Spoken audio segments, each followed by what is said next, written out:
ഇരുധ്രുവം. രചന ആത്തൂസ് മഹാദേവ്. അവതരണം സാലിം കരുളായി. അർജുനും മാളവികയ്ക്കും ഒരു പ്രൈവസി കൊടുക്കാനെന്നോണം പുറത്തേക്ക് ഇറങ്ങിയ മാധവ് താഴേക്കുള്ള സ്റ്റെയറിൻ്റെ അടുത്തേക്ക് നടന്നു. ആ വലിയ വീടിന് ചുറ്റും മരങ്ങളാൽ നിറഞ്ഞതാണെങ്കിലും വല്ലാത്തൊരു പ്രകൃതി ഭംഗിയായിരുന്നു അവിടെ. അതുകൊണ്ട് തന്നെ അത്യാവശ്യം തണുപ്പുണ്ട്. ചുറ്റും നോക്കുന്നതിനിടയിലായാണ് അവൻ്റെ കണ്ണുകൾ താഴെ ഉടക്കുന്നത്. കയ്യിലൊരു പ്ലേറ്റും പിടിച്ച് ദിത്തുമോളുടെ പിന്നാലെ ഓടുകയാണ് ആദി. കുഞ്ഞിപ്പെണ്ണാണെങ്കിൽ കുരുങ്ങി ചിരിച്ചുകൊണ്ട് ചുറ്റുമിട്ട് ഓടിക്കുവാണ് അവളെ. ഒരു വേള അവൻ അവരെ തന്നെ നോക്കി നിന്നു. ഇരുകൈയാലും മുഖം പൊത്തി തൻ്റെ അമ്മയെ വിരലുകൾക്കിടയിലൂടെ കള്ളച്ചിരിയോടെ അവൾ നോക്കുമ്പോൾ ആദ്യം അവളൊന്ന് കൂർപ്പിച്ച് നോക്കി.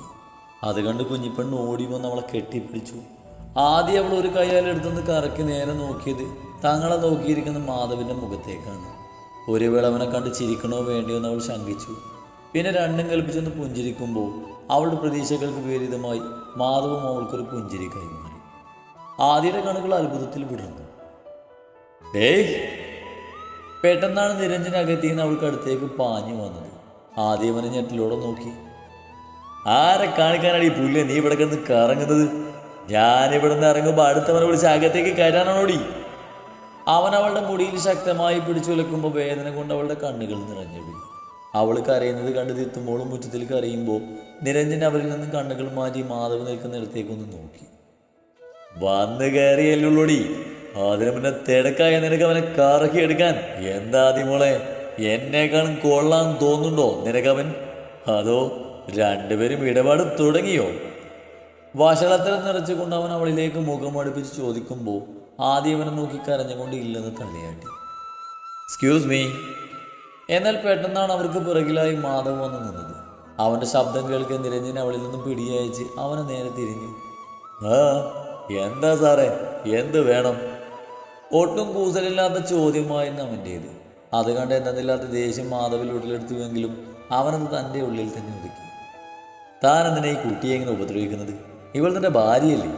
സാറേ, ഇവളെൻ്റെ ഭാര്യയ്ക്ക് തന്നെയാണ്. അതുകൊണ്ട് തന്നെ ഇവളെ തല്ലണോ തള്ളണോന്നൊക്കെ ഞാൻ തീരുമാനിച്ചോളാം. സാറിൻ്റെ പണി നോക്കി പോകാൻ നോക്ക്. അഭിനയിക്കാൻ വന്നവർ അഭിനയിച്ച് പോയാൽ മതി. എൻ്റെ കുടുംബത്തേക്ക് കയറി ഉണ്ടാക്കാൻ വരണ്ട. അവൻ കലിയോടത് പറയുമ്പോൾ മാധവ് അവനെ ദേഷ്യത്തിലൊന്ന് നോക്കി. എന്താടേ, നിന്നെ തൊട്ടപ്പോൾ അവന് പൊള്ളുന്നുണ്ടല്ലോ. കിടന്ന് കൊടുത്ത് മയക്കി എടുത്തോടി. ബാക്കി പറയാൻ നിരഞ്ജനെ കൊണ്ട് കഴിഞ്ഞില്ല. അതിനു മുന്നേ മാധവനെ തിരിച്ചു നിർത്തി അവൻ്റെ കാരണം നോക്കി ഒന്ന് പൊട്ടിച്ചു. ഒരു വേള ആദ്യം ഞെട്ടിലൂടെ വായിൽ കയ്യമർത്തുമ്പോൾ നിരഞ്ജൻ കോപത്തോടെ അവൻ നോക്കി. ഡപ്പാനെ, എൻ്റെ വീട്ടിൽ കയറി വന്ന് എന്നെ തരുന്നോ? നിരഞ്ജൻ മാധവനെ തിരിച്ചടിക്കാൻ ഒതുങ്ങിയതും മാധവൻ്റെ ആ കയ്യിൽ തന്നെ പിടിച്ച് തിരിച്ച് പിന്നിലേക്ക് തള്ളി മാറ്റുമ്പോൾ നിരഞ്ജൻ പിന്നിലേക്ക് മറിഞ്ഞു വീണു. മാധവൻ അവിടുന്ന് തൂക്കിയെടുക്കാൻ നിന്നതും ആദ്യം അവന് തടസ്സം തീർത്ത് മുന്നിൽ കയറി നിന്നു. തനിക്ക് നേരെ കൈകൂപ്പി കരയുന്നവളെ കണ്ട് മാധവ് തൻ്റെ ദേഷ്യം നിയന്ത്രിച്ചുകൊണ്ട് നിരഞ്ജനെ ഒന്ന് നോക്കി. ശേഷം തിരികെ നടന്നു. ആ നേരം കൊണ്ട് നിരഞ്ജൻ ചാടി എഴുന്നേറ്റ് ആദിയുടെ മുടിക്കുത്തിൽ കുത്തിപ്പിടിച്ചു. വന്ന് കയറിയവനെ കൊണ്ട് നീ എന്നെ തല്ലിച്ചു ആല്ലടി. ഇതിന്റെ ശിക്ഷ നീ അനുഭവിക്കണം. അത് പറയുന്നതിനൊപ്പം അവൻ അവളുടെ മുടിക്കുത്തിൽ പിടിച്ച് വലിച്ച് അകത്തേക്ക് കൊണ്ടുപോയി. മാധവ് മുകളിലേക്കുള്ള സ്റ്റെയർ കയറുന്നതിനിടയിൽ ആ കാഴ്ച അവനിലൊരു നോവ് തീർത്തു. ദിത്തുമോളുടെ കരച്ചിൽ തന്നെ നെഞ്ചിന്റെ താളം തെറ്റിക്കുന്നത് അവൻ അറിയുന്നുണ്ടായിരുന്നു. കിച്ചണിലെ രാത്രിക്കുള്ള ഫുഡ് പ്രിപ്പറേഷനിലാണ് ഹിമ. മാസത്തിലെ അതിഥി തവണ നേരത്തെ എത്തിയത് കൊണ്ട് തന്നെ ശരീരമാകെ വല്ലാത്തൊരു വേദന അവൾക്ക് അനുഭവപ്പെടുന്നുണ്ടായിരുന്നു. എങ്കിലും അതിലൊന്നും ശ്രദ്ധ കൊടുക്കാതെ അവന് വേണ്ടുന്നതെല്ലാം ഉണ്ടാക്കുന്ന തിരക്കിലായിരുന്നു. ഒരു ഷോർട്ട് റോബും മുട്ടുവരെ നിൽക്കുന്ന ടൈസുമാണ് അവളുടെ വേഷം. നാടൻ രീതികളെക്കാൾ ഹിമയ്ക്ക് എന്നും ഇഷ്ടം മോഡേൺ രീതികളോടാണ്. ഒറ്റക്കുള്ള ജീവിതമായതുകൊണ്ട് തന്നെ അവൾ അവളുടെ ഇഷ്ടത്തിന് ജീവിക്കുന്നു. ഡേയ്! പിറകിൽ നിന്ന് കേട്ട ആ ഉച്ചത്തിലുള്ള ശബ്ദത്തിൽ ഹിമ ഒന്ന് തിരിഞ്ഞു നോക്കി. മുന്നിൽ കലിതുള്ളി നിൽക്കുകയാണ് ഒരുത്തൻ. എന്താ? ഒട്ടും കൂസലില്ലാതെയുള്ള ആ ചോദ്യം കേൾക്കെ ശ്രേഷ്ഠവ് പല്ലി കടിച്ചു. മണിക്കൂർ 3 കോപ്പേ, നീ ഇതിനകത്ത് കയറി ആടയിരിക്കാൻ തുടങ്ങിയിട്ട് പറ്റില്ലെങ്കിൽ കളഞ്ഞിട്ട് പോടി. ഞാൻ വേറെ ആളെ നോക്കിക്കോളാം. ശരീരത്തിൻ്റെ വേദനയും മനസ്സിലെ അസ്വസ്ഥതയ്ക്ക് പിന്നാലെ അവൻ്റെ ആ വാക്കുകൾ കൂടി ആയതും ഹിമക്കാകെ തരിച്ചു കയറി. എന്താ പിന്നെ താൻ ഇങ്ങോട്ട് വന്ന് നിന്ന് ഉണ്ടാക്കിടൂ? ഞാൻ മെഷീനോ റോബോട്ടോ ഒന്നും അല്ല പറഞ്ഞുകൊണ്ട് ഫുഡ് ഉണ്ടാക്കിയെടുക്കാൻ. 1-2 ഐറ്റം ഒന്നും അല്ലല്ലോ, നീണ്ടൊരു ലിസ്റ്റല്ലേ പറഞ്ഞത്. അതിനെ കുറച്ച് സമയം എടുക്കും. ഒന്നാമത്തെ മനുഷ്യൻ ഇവിടെ ആകെ ഭ്രാന്തെടുത്ത് നിൽക്കുക. അതിനെ കൂടെ വെറുതെ ഇറിറ്റേറ്റ് ചെയ്യല് ശ്രേഷ്ഠവും. അവൾ അത്രയും പറഞ്ഞുകൊണ്ട് തിരിഞ്ഞത് മാത്രമേ ഓർമ്മയുള്ളൂ. ശ്രേഷ്ഠ അവൾക്ക് അരികിലേക്ക് പാഞ്ഞു വന്ന് അവളുടെ ഇരു തോളിലും ശക്തമായി പിടിച്ച് അവനിലേക്ക് ചേർത്തു. വേദന കൊണ്ടൊന്ന് പൊളിഞ്ഞു പോയി. എൻ്റെ എല്ലാ ആവശ്യങ്ങളും നിറവേറ്റി തരാനാ ഞാൻ നിന്നോട് നിർത്തിയിരിക്കുന്നത്. അതിന് കഴിവില്ലെങ്കിൽ നിനക്ക് ഇപ്പോൾ ഇവിടുന്ന് ഇറങ്ങാം. ഉറച്ച വാക്കുകളായിരുന്നു അവൻ്റേത്. ഹിമ നിർവികാരമായി അവനെ നോക്കി. ശ്രേഷ്ഠ പ്ലീസ്, എനിക്ക് വേദനിക്കുന്നു. ഒന്നാമത് പീരീഡ്സ് കാരണം ബോഡി മുഴുവൻ പെയിനാണ്. അതിൻ്റെ കൂടെ നീ കൂടെ എന്നെ നോവിക്കല്ലേ. അവൾ ഇടർച്ചയോടെ പറയുമ്പോൾ ശ്രേഷ്ഠ വേഗം അവളിൽ നിന്ന് കൈയച്ചു. നിനക്ക് വൈകിയത് വാ തുറന്ന് പറയാൻ അറിയില്ലേ. പെട്ടെന്ന് മാറി അവൻ്റെ ഭാവത്തിൽ ഹിമ അവനെ കണ്ണും വെച്ച് നോക്കി. എന്നെ നോക്കുന്നക്കായി പോയി ഫ്രഷ് ആയിട്ട് റെസ്റ്റ് എടുക്കടി, ബാക്കി ഞാൻ ഉണ്ടാക്കിക്കൊള്ളാം. അവളെ നോക്കാതെ അത്രയും പറഞ്ഞുകൊണ്ട് ശ്രേഷ്ഠ അവൾ ചെയ്തു വെച്ചതിൻ്റെ ബാക്കിയിലേക്ക് കടന്നു. ഹിമ നെറുപുഞ്ചിരിയോടെ ഇത്തിരി നിമിഷം അവനെ തന്നെ നോക്കി നിന്ന ശേഷം മെല്ലെ അവൻ്റെ പിന്നിലേക്ക് വന്ന് പിറകീന്ന് അവനെ മുറുകെ കെട്ടിപ്പിടിച്ചു. ലവ് യു ശ്രേഷ്ഠ. ഒരു വേള അവൻ്റെ കൈകൾ നിശ്ചലമായി. നീ എത്രയും ഒളിപ്പിക്കാൻ ശ്രമിച്ചാൽ എനിക്കറിയാം ശ്രേഷ്ഠവും നിൻ്റെ ഉള്ളിൽ എന്നോടുള്ള ഇഷ്ടം. നീ ആയത് തുറന്നു പറയില്ലെന്ന് എനിക്കറിയാം. അവൾ അത്രയും പറഞ്ഞുകൊണ്ട് അവൻ്റെ മുതുകിൽ തൻ്റെ ചുണ്ടുകൾ അമർത്തി. അവൻ്റെ കൈകൾ സ്റ്റാബിൽ മുറുകിയ നിമിഷം തന്നെ ഹിമ അവനീ നകന്നു മാറി തിരിഞ്ഞു നടന്നു. നാളുകൾക്ക് ശേഷം തമ്മിൽ മത്സരിച്ച് പ്രണയിച്ച തളർച്ചയിൽ അവൻ്റെ നെഞ്ചോരം ചാഞ്ഞു കിടക്കുമ്പോൾ മാളുവിൻ്റെ ചുണ്ടുകളിൽ നാണത്താൽ ചേരിച്ചൊരു പുഞ്ചിരിയായിരുന്നു.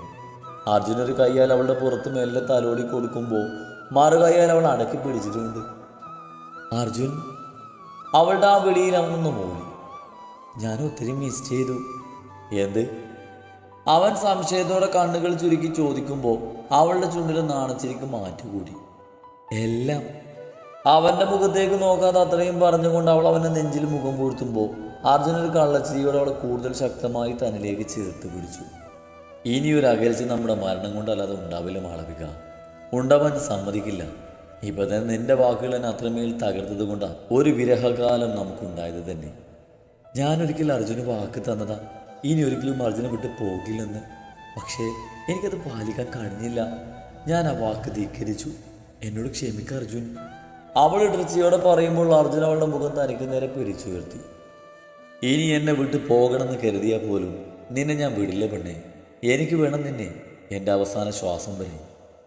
അവൻ്റെ ആ വാക്കുകളിൽ അവളൊന്ന് തേങ്ങിക്കൊണ്ട് അവനെ മുറുകെ പുണർന്നു. മുകളിലേക്ക് വന്നിട്ട് മാധവന് എന്തുകൊണ്ടോ സ്വയം ദേഷ്യം നിയന്ത്രിക്കാൻ കഴിയുന്നുണ്ടായിരുന്നില്ല. നിമിഷങ്ങൾക്ക് മുന്നേ കൺമുന്നിൽ നടന്നതും കണ്ടതുമായ കാര്യങ്ങൾ അവനിലെ ദേഷ്യത്തിൻ്റെ കാഠിന്യം കൂട്ടുകയായിരുന്നു. ഈ നേരമാണ് അർജുൻ റൂമിൽ നിന്ന് പുറത്തേക്ക് വരുന്നത്. ഫ്രഷായി ഡ്രസ്സ് മാറിയിട്ടുണ്ട് അവൻ. Brown and cream colour full sleeve shirt ഷോർട്ടുമാണ് അവൻ്റെ വേഷം. ടീഷർട്ടിൻ്റെ കൈ മുകളിലേക്ക് മടക്കി വെച്ചുകൊണ്ട് അർജുൻ മാധവൻ്റെ അടുത്തായി വന്നിരുന്നു. നീ ഫ്രഷ് ആവുന്നില്ലേടാ? വന്നപ്പോൾ അതേ ഡ്രസ്സിൽ തന്നെയാണല്ലോ. എന്നാൽ അർജുൻ്റെ ആ ചോദ്യത്തിന് മറുപടി വന്നില്ലെന്ന് മാത്രമല്ല, മാധവ് അവനെ നോക്കാതെ മുഖം താഴ്ത്തിയിരിക്കുകയാണ് ചെയ്തത്. അർജുൻ്റെ കണ്ണുകൾ സംശയത്താൽ ഒന്ന് ചുരുങ്ങി. എന്താടാ എനി പ്രോബ്ലം? അത് കേൾക്കാൻ മാധവ് അവനെ മുഖം ഉയർത്തി നോക്കി. ദേഷ്യം കൊണ്ട് മുറുകിയിരിപ്പാണ് അവൻ്റെ മുഖം. നീ കാര്യം പറയേ. അവൻ്റെ മുഖത്ത് ഭാവം കണ്ട് അർജുൻ കാര്യം തിരിക്കുമ്പോൾ മാധവ് കുറച്ചു മുന്നേ ഉണ്ടായ എല്ലാം അവനോട് പറഞ്ഞു. ഓ പൊന്ന പുന്നാറ് വന്നൊന്ന് കൊടുക്കാമായിരുന്നില്ല നിനക്ക്. അർജുൻ കലിയോടെ പറഞ്ഞു. കൊടുത്തതാ, പക്ഷെ അവൾ ഇടയ്ക്ക് കയറിയത് കൊണ്ട് കാര്യമായിട്ടൊന്നും കിട്ടിയില്ല അവന്. അതിലാണ് നിന്റെ ദേഷ്യമെങ്കിൽ നമുക്ക് പരിഹാരം ഉണ്ടാക്കാം മാധവ്. ഇന്ന് രാത്രി അവനിട്ട് പണിയാതെ നമ്മൾ ഉറങ്ങില്ല. ഇനി കുറച്ചു കാലം അവൻ എഴുന്നേറ്റ് നിൽക്കാത്ത രീതിയിലാക്കാം. അർജുൻ പുച്ഛത്തോടെ പറയുമ്പോൾ മാധവും അവൻ അതേ ഭാവത്തിൽ നോക്കി. റൂമിലേക്ക് വന്ന ഹിമ ഒന്ന് ഫ്രഷായി ഇറങ്ങി. കബോർഡ് തുറന്ന് കയ്യിൽ കിട്ടിയ ഒരു നൈറ്റ് വെയർ എടുത്ത് ധരിച്ചുകൊണ്ട് അവളുടെ നീളം കുറഞ്ഞ മുടി വാരി ഉയർത്തി കെട്ടിവെച്ചു. മിററിലേക്കൊന്ന് നോക്കി നൈറ്റ് റിംഗ് എടുത്ത് മുഖത്തേക്ക് ഇട്ടുകൊണ്ട് നിൽക്കുമ്പോഴാണ് ശ്രേഷ്ഠ റൂമിലേക്ക് വന്നത്. മഹാറാണിയുടെ പള്ളിയൊരുക്കം കഴിഞ്ഞെങ്കിൽ അടിയന് ഫുഡ് കഴിക്കാമായിരുന്നു. പിറകിൽ നിന്ന് കേട്ട പുച്ഛം കലർന്ന വാക്കുകളിൽ ഹിമയൊന്ന് തിരിഞ്ഞു നോക്കി. എനിക്ക് അറിയാൻ പാടില്ലാത്തതുകൊണ്ട് ചോദിക്കുക, നിങ്ങൾ വാ തുറക്കുന്നതിനെ പുച്ഛിക്കാൻ വേണ്ടി മാത്രമാണോ? അല്ല, എൻ്റെ അറിവിൽ നിങ്ങൾക്ക് അത് മാത്രമേ അറിയൂ. ദാറ്റ്സ് യുവർ മിസ്റ്റേക്ക് ഹിമ. എനിക്ക് പുച്ഛിക്കാൻ മാത്രമല്ല, വേറെ പലതിനും അറിയാം. പൊന്നുമോൾ എന്ന് നൈറ്റ് അതൊക്കെ കാണുന്നതും അറിയുന്നതും അല്ലേ? തീർത്തും ഭക്ഷണത്തിലും നിറഞ്ഞ അവൻ്റെ വാക്കുകളിൽ അവളാകുന്നു ചൂളിപ്പോയി. അതവനിൽ നിന്നും മറക്കാനെന്നോണം വേഗം മുഖം തിരിച്ചു. വരുന്നുണ്ടെങ്കിൽ വാടി, എനിക്ക് വേറെ പണിയുണ്ട്. അത്രയും പറഞ്ഞവൻ പുറത്തേക്ക് ഇറങ്ങി പോകുമ്പോൾ ഹിമയും ചവിട്ടിത്തൂളി അവൻ്റെ പിന്നാലെ പോയി. അർജുനും മാളവികക്കും മാധവനും രാത്രി ഫുഡ് പുറത്തു നിന്ന് അറേഞ്ച് ചെയ്തിരുന്നു. അതുകൊണ്ട് തന്നെ മാളവിന് അവിടെ പ്രത്യേകിച്ച് പണിയൊന്നും ഉണ്ടായിരുന്നില്ല. അർജുനും മാധവും ഈവനിങ് നാളത്തെ ഷൂട്ടിങ്ങിന് എന്തോ ആവശ്യത്തിനായി പുറത്തേക്ക് പോയതും മാളിവിടെ തനിച്ചായി. അർജുൻ അവളെ വിളിച്ചുവെങ്കിലും അവൾ തന്നെയാണ് ഒഴിഞ്ഞു മാറിയത്. റൂമിലിരുന്ന് മടുത്തപ്പോൾ അവൾ മെല്ലെ പുറത്തേക്ക് ഇറങ്ങി. ഹാളും കടന്ന് പുറത്തേക്ക് ഇറങ്ങി അവൾ താഴെയുള്ള സ്റ്റെയറിൻ്റെ അടുത്തേക്ക് നടന്നു. താഴെ നിന്ന് ദിത്തുമോളുടെ ശബ്ദം നന്നേ കേൾക്കാം. ആ കുഞ്ഞിളം കൊഞ്ചിച്ചിരിയും ബഹളവും എല്ലാം ആസ്വദിച്ചുകൊണ്ട് മാളും മെല്ലെ സ്റ്റെയർ ഇറങ്ങി. അവസാന പടിയും ഇറങ്ങിക്കഴിഞ്ഞ് അവൾ കണ്ടു മുറ്റത്തിരിക്കുന്ന കുഞ്ഞു സൈക്കിളിൽ കളിക്കുന്ന ദിത്തുമോളെയും അവളുടെ കളികൾ ചെറുപുഞ്ചിരിയുടെ വീക്ഷിച്ചുകൊണ്ട് ഉമ്മറപ്പടിയിലിരിക്കുന്ന ആദിയെയും. മാളും എല്ലാവർക്കും അടുത്തേക്ക് നടന്നു. തനിക്കടുത്തേക്ക് ആരോ വരുന്നതായി തോന്നിയപ്പോഴാണ് ആദ്യ ദിത്തുമോളിൽ നിന്ന് കണ്ണുകൾ സൈഡിലേക്ക് ചലിപ്പിച്ചത്. മുന്നിൽ നിൽക്കുന്ന ആളെ കണ്ട് മെല്ലെ അവൾ എഴുന്നേറ്റു. മാളൊരു നിമിഷം അവളെ നോക്കി. കുളി കഴിഞ്ഞ് ധാവണിയാണ് എടുത്തിരിക്കുന്നത്. നെറ്റിയിൽ ഭസ്മക്കുറി തൊട്ടിട്ടുണ്ട്. നെറ്റിയിൽ ഒരു കുഞ്ഞു പൊട്ട്, അല്ലാതെ മറ്റൊന്നുമില്ല. എങ്കിലും വല്ലാത്തൊരു ഐശ്വര്യമായി അവളെ കാണാൻ. തന്നെ നോക്കി പുഞ്ചിരിക്കുന്നവളെ കണ്ട് മാളവും നെറു പുഞ്ചിരി സമ്മാനിച്ചുകൊണ്ട് അവൾക്ക് അടുത്തേക്ക് നടന്നു. അല്ല, ഇതാരാ? അർജുൻ സാറിൻ്റെ ഭാര്യയോ? അകത്തേക്ക് വരും മാഡം. പുറത്തേക്ക് വന്ന ദിവാകരൻ ബഹുമാനത്തോടെ മാളവിന് അകത്തേക്ക് ക്ഷണിച്ചു. ഏയ്, ഇങ്ങനൊന്നും വിളിക്കല്ലേ മാളവിക, അങ്ങനെ വിളിച്ചാൽ മതി. പിന്നെ ഞാൻ ഇവിടെ നിന്നോളാം. ഈ കള്ളിപ്പണിൻ്റെ ശബ്ദം കേട്ട് താഴേക്ക് ഇറങ്ങി വന്നതാ. മാളമുറ്റത്ത് നിൽക്കുന്ന ദിത്തുമോളെ നോക്കി ചിരിയോടെ പറയുമ്പോൾ കുഞ്ഞിപ്പെണ്ണ് മുഖം പൊത്തി കള്ളച്ചിരിയോടെ വിരലുകൾക്കിടയിലൂടെ നോക്കി. എന്നാതാ ഇതിലിരിക്കുമോളെ. ആ നേരം ദിവാകരൻ അകത്തേക്ക് പോയൊരു കസേര കൊണ്ടുവന്നു. അത് പുറത്തേക്ക് ഇട്ട് കൊടുക്കുമ്പോൾ മാളൊരു പുഞ്ചിരിയോടെ അതിലിരുന്നു. അർജുൻ സാറിൻ്റെ സിനിമയൊക്കെ കണ്ടിട്ടുണ്ട്. ആദ്യമോൾക്ക് വലിയ ഇഷ്ടമാണ് സാറിൻ്റെ സിനിമകളൊക്കെ. ദിവാകരൻ അത് പറയുമ്പോൾ മാളു അയാൾക്ക് അടുത്ത് നിൽക്കുന്ന ആദ്യം ഒന്ന് നോക്കി. എന്നാൽ അവളുടെ മുഖത്ത് ചമ്മലോടെയുള്ള ചിരിയാണ്. നിങ്ങൾ കുറച്ച് ദിവസം ഇവിടെ ഉണ്ടാവുമോ? കറക്റ്റ് ഡേയ്സ് എനിക്ക് അറിയില്ലെങ്കിൽ, പക്ഷേ കുറച്ച് ദിവസം എന്തായാലും ഇവിടെ ഉണ്ടാകും. ഷൂട്ടിങ് കഴിഞ്ഞാലേ പോകാൻ കഴിയൂ. അതിനയാളൊന്ന് പുഞ്ചിരിച്ചു. മോളുടെ വീട്ടിൽ ആരൊക്കെ ഉണ്ട്? അയാളൊരു കുശലം പോലെ ചോദിച്ചു. അച്ഛനും അമ്മയും അനിയത്തി ഉണ്ടായിരുന്നു, മരിച്ചു. തൊണ്ടയിൽ ആ വാക്കുകൾ കുടുങ്ങുന്നതിനൊപ്പം മാളു അവരിൽ നിന്നും മുഖം മാറ്റി. അത് കണ്ട് ആദ്യം വല്ലാത്ത നോവ് തോന്നി. സാരല്ല മോളെ, ഭൂമിയിലേക്ക് വിടുന്ന നമ്മളെയൊക്കെ തിരിച്ചു വിളിക്കാനുള്ള അവകാശവും മുകളിലിരിക്കുന്നവനുണ്ട്. അങ്ങനെ കണ്ടാൽ മതി. അതിന് മറുപടിയായി മാള് പുഞ്ചിരിക്കാൻ ശ്രമിച്ചു.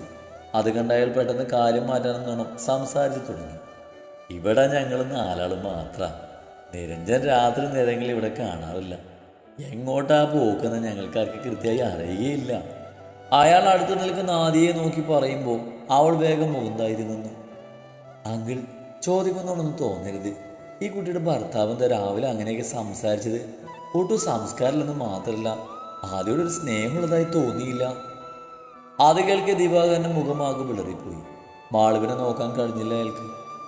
സാരല്ലെങ്കിൽ, ഞാൻ വെറുതെ ചോദിച്ചെന്നേ ഉള്ളൂ. പറയാൻ ബുദ്ധിമുട്ടായതുകൊണ്ടല്ല മോളെ. സ്വന്തം മകൻ്റെ പിടിപ്പുകേടും കൊള്ളരുതാമയും പറയേണ്ടി വരുന്നൊരു അച്ഛൻ്റെ നിസ്സഹായാവസ്ഥയാണ് എൻ്റേത്. എൻ്റെ ഒരു കൂട്ടുകാരൻ ശേഖൻ്റെ ഒരേ ഒരു മകൾ ആദിമോട്. അവൻ്റെ മരണശേഷം ആരും നോക്കാനില്ലാതിരുന്ന ഈ മിണ്ടാപ്രാണി എല്ലാവർക്കും ഒരു ബുദ്ധിമുട്ടായപ്പോൾ ഞാനിങ്ങോട്ട് കൊണ്ടുവന്നു. എൻ്റെ മകൻ്റെ സമ്മതം ചോദിക്കാതെ അവനിവളെ വിവാഹം കഴിക്കുമെന്ന് എല്ലാവരുടെയും മുന്നിൽ വെച്ച് വാക്ക് പറയുകയും ചെയ്തു. പക്ഷേ അവനൊട്ടും താല്പര്യമില്ലായിരുന്നു. ഒരുപാട് എതിർത്തെങ്കിലും എൻ്റെ ഭീഷണിക്ക് മുന്നിൽ അവന് ഭയങ്ങി. എന്നാൽ എൻ്റെ കുട്ടിയുടെ ജീവിതം അവൻ ഇങ്ങനെയൊക്കെ ആക്കി തീർക്കുമെന്ന് എനിക്ക് അറിയില്ലായിരുന്നു. അവൻ്റെ അടിയും തൊഴിയും ഏറ്റുവാങ്ങാത്ത ദിവസം പോലും ഇല്ല എൻ്റെ മോൾക്ക്. അതല്ല ഇവള് സഹിച്ചു. പക്ഷെ സ്വന്തം ഭർത്താവ് മറ്റൊരാളെ തേടിപ്പോകുന്നത് ഒരു പെണ്ണ് എങ്ങനെ സഹിക്കും? ഞാൻ ജീവനോടുള്ളപ്പോൾ ഇതാണെങ്കിൽ എൻ്റെ കണ്ണം നടഞ്ഞ ബാക്കി വെക്കുമോ അവൻ എൻ്റെ മോളെ? അത്രയും പറഞ്ഞുകൊണ്ട് അയാൾ കണ്ണീര് വാർക്കുമ്പോൾ മാള് നിറകണ്ണുകളോടെ അടുത്ത് നിൽക്കുന്നവനെ നോക്കി. മുഖം താഴ്ത്തിയാണ് നിൽക്കുന്നതെങ്കിലും ആ കണ്ണുകൾ നിർത്താതെ ഒഴുകുന്നുണ്ട്. അയ്യോ, മോള് വന്നിട്ടൊരു ഗ്ലാസ് വെള്ളം പോലും തന്നില്ല. ആദിമോളെ. പെട്ടെന്നെന്തോ ഓർമ്മ വന്ന പോലെ ദിവാകരൻ ആദിയെ വിളിക്കുമ്പോൾ അവൾ വേഗം അകത്തേക്ക് കയറിപ്പോയി.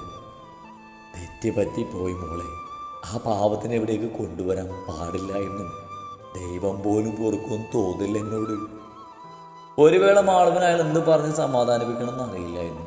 എങ്കിലും അയാളുടെ വാക്കുകളും ആദിയുടെ മുഖവും ഇടനെഞ്ചിൻ്റെ ആഴത്തിൽ പതിഞ്ഞു പോയിരുന്നു. പതിവ് പോലെ ഗായത്രിയുടെ വീട്ടിൽ നിന്നിറങ്ങിയ നിരഞ്ജൻ വീട്ടിലേക്കുള്ള യാത്രയിലാണ്. വീടിൻ്റെ അടുത്തുള്ള വളവ് തിരിഞ്ഞത് മുന്നോട്ട് പോകാൻ തടസ്സമായി നിൽക്കുന്ന 2 പേരെ കണ്ട് അവൻ വേഗം വണ്ടി നിർത്തി. ഏതവനാണ് നാട് റോഡിൽ കയറി നിൽക്കുന്നത്? നിരഞ്ജൻ ഉച്ചത്തിൽ അത് ചോദിക്കുമ്പോൾ തന്നെ അവർ മുന്നോട്ട് വന്നു. മുന്നിലെ വേട്ടത്തിൽ അത് ആരാണെന്ന് മനസ്സിലാക്കിയ നിരഞ്ജൻ ഒന്ന് അത്ഭുതപ്പെട്ടു. ആഹാ, സാറന്മാരുടെ അഭിനയൊക്കെ ഇപ്പം ഈ നാട് റോഡിലാണോ? അത് കൊള്ളാലോ സംഭവം. അവനൊരു പുച്ഛത്തോടെ ബൈക്കിൽ നിന്നിറങ്ങി അവിടെ അടുത്തേക്ക് നടന്നു. ശേഷം അവരെ ഒന്ന് നോക്കി. മുന്നിൽ ഒരേ ഭാവത്തിൽ ഒരേ രീതിയിൽ നിൽക്കുന്ന അർജുനും മാധവും.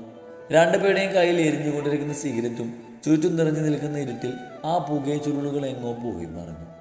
എന്തുകൊണ്ടോ അവനിൽ ചെറിയൊരു ഭയത്തിൻ്റെ കണിക നിറച്ചു. എന്തു വേണം നിങ്ങൾക്ക്? വഴിയിൽ നിന്ന് മാറുന്നുണ്ട് രണ്ടും. നിരഞ്ജൻ പിന്നിലേക്ക് ചുവടുകൾ വെച്ചുകൊണ്ട് പറയുമ്പോൾ അർജുനും മാധവും അതിനനുസരിച്ച് മുന്നോട്ട് നടന്നു. നിരഞ്ജൻ ഒരു വേള പേടിയോടെ മുന്നിലിറങ്ങി. ആ നിമിഷം തന്നെ മാധവിൻ്റെ ആദ്യ പ്രഹരം അവനെ നെഞ്ചിലായി പതിഞ്ഞു. നിരഞ്ജൻ പിന്നിലേക്ക് മറിഞ്ഞു വീണു. വന്ന നായിൻ്റെ മോനെ! ഉച്ചത്തിൽ അതും വിളിച്ചുകൊണ്ട് മാധവനെ തൂക്കിയെടുത്തിരി കവിളിലും മാറി മാറി പഞ്ച് ചെയ്തു. നല്ലപോലെ മദ്യം കഴിച്ചിരുന്നത് കൊണ്ട് തന്നെ നിരഞ്ജൻ്റെ ശരീരം ആകെ കുഴഞ്ഞു പോയിരുന്നു. എങ്കിലും മാധവ് തൻ്റെ ദേഷ്യം മുഴുവൻ അവനിൽ തീർത്തുകൊണ്ടിരുന്നു. അവൻ്റെ വലത് കൈ പിടിച്ച് പിന്നിലേക്ക് തിരിച്ചോടിക്കുമ്പോൾ നിരഞ്ജൻ വേദന കൊണ്ട് ഉച്ചത്തിൽ അലറി. അർജുനൊരു പുച്ഛത്തോടെ അവനെ നോക്കി നിന്നു. ഇതൊരു പാവം പിടിച്ച പെണ്ണിനെയും എന്നെയും ചേർത്ത് നിന്റെ പുഴുത്ത് നാമം കൊണ്ട് വേണ്ടാതിനും പറഞ്ഞതിന് അർജുൻ! മാധവ അർജുനെ വിളിച്ചുകൊണ്ട് അവനെ വലിച്ച അർജുൻ്റെ അടുത്തേക്ക് തള്ളി. വേണ്ട, എന്നെ വിട്ടേക്ക്! അവൻ അവശതയോടെ പറയുമ്പോൾ അർജുൻ അവനെ തന്നെ നോക്കിക്കൊണ്ട് മെല്ലെ പിന്നിലേക്ക് നീങ്ങി.